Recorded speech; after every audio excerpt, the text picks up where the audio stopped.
Salam anak-anakku sekalian, dimanapun kalian berada, semoga tetap dalam keadaan sehat dan tentu semangat mengikuti pembelajaran ini. Baik, kita ketemu lagi di sejarah kelas 10 dengan topik kerajaan maritim di Pulau Sumatera. Nah, kali ini kita akan fokus membahas kerajaan Samudra Pasai. Nah, seperti apa konsep materi kita kali ini dan apa saja yang menjadi tujuan pembelajaran kita? Coba anak-anak kami simak.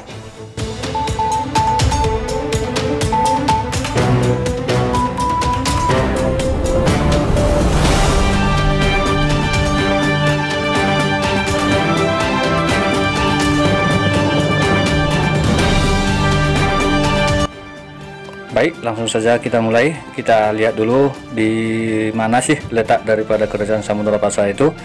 Nah, di sini anak-anak kami bisa perhatikan bahwa letak daripada kerajaan Samudra Pasai itu nanti tepatnya di sebelah utara Perlak di daerah Lok Sumawe sekarang ya, atau pantai timur Aceh di Pulau Sumatera. Nah, ini dia letak daripada kerajaan Samudra Pasai. Nah, jadi kerajaan Samudra Pasai ini kita kenal sebagai kerajaan Islam tertua di Indonesia ya nak ya.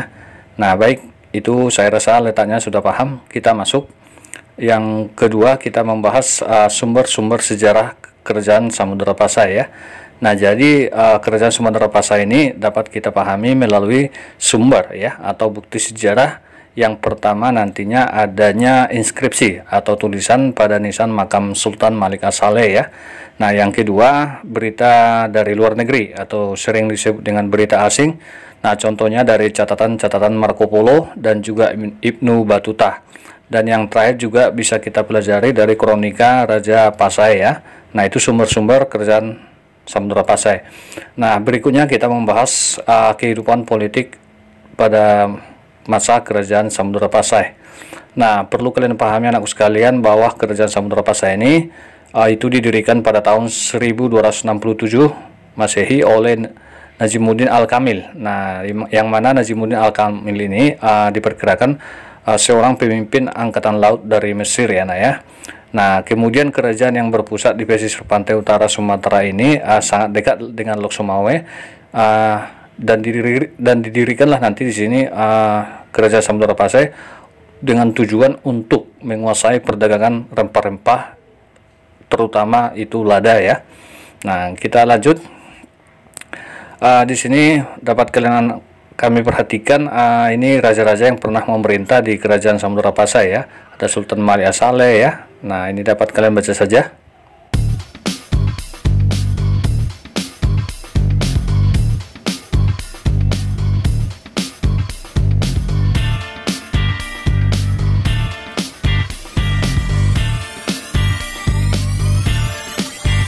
Baik anakku sekalian, begitu banyak raja yang pernah memerintah di kerajaan Samudra Pasai.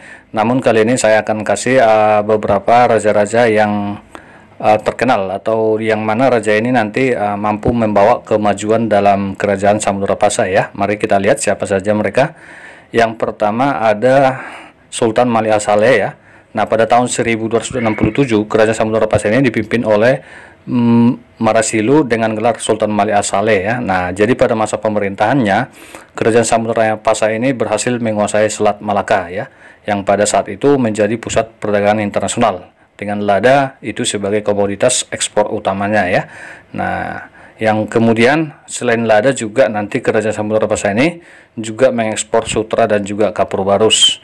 Nah, kemudian pada masa pemerintahan Sultan Muhammad Az-Zahir itu nanti setelah wafatnya Malik As-Saleh 1297 kepemimpinan itu nanti diturunkan. Nah, pada masa Az-Zahir ini nanti maka Samudra Pasai sudah mengenal yang namanya alat tukar ya, alat tukar atau mata uang yang disebut dengan koin emas dengan nama mata uang dirham ya nah ya, mata uang dirham. Kemudian kita lanjut, kita lihat lagi masa pemerintahan daripada Sultan Mahmud Malik Al-Zahir.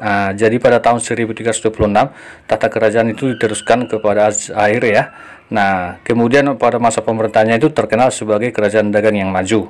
Nah, kenapa? Karena di sini nanti sudah dijumpai banyak pedagang dari India, Cina untuk membeli rempah-rempah dan juga lada sebagai perdagang yang utama ya. Nah, selain itu juga nanti Samudra Pasai terdapat beberapa jenis barang dari Cina yang dapat dibeli pedagang tanpa harus berlayar lagi ke Cina ya. Nah, kemudian letak Samudra Pasai, bagaimana sih kehidupan ekonomi kerajaan Samudra Pasai?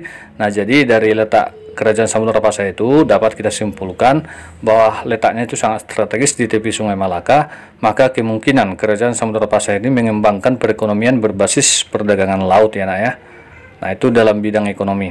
Kemudian apa sih faktor yang mendukung sehingga perdagangan di kerajaan Samudra Pasai itu mencapai puncak kejayaannya? Yang pertama tentu kerajaan Samudra Pasai itu menjalin hubungan yang baik. Jadi kata kuncinya menjalin hubungan baik dengan pedagang-pedagang yang berasal dari luar negeri, misalnya pedagang Arab, Gujarat, Persia, Cina dan lain sebagainya. Kemudian faktor yang kedua yang mendukung yaitu kerajaan Samudra Pasai mengandalkan lada sebagai komoditi utama yang sangat diminati pedagang Eropa pada saat itu ya.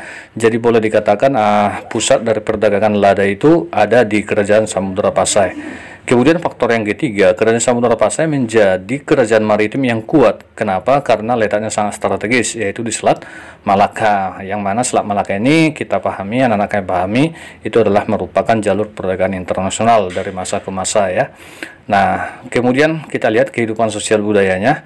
Nah, tentu dalam kehidupan sosial bahwa kerajaan Samudra Pasai ini itu sudah hidup tentram, damai, dengan berdasarkan hukum-hukum atau landasan hukumnya itu berdasarkan ajaran Islam begitu ya nak ya.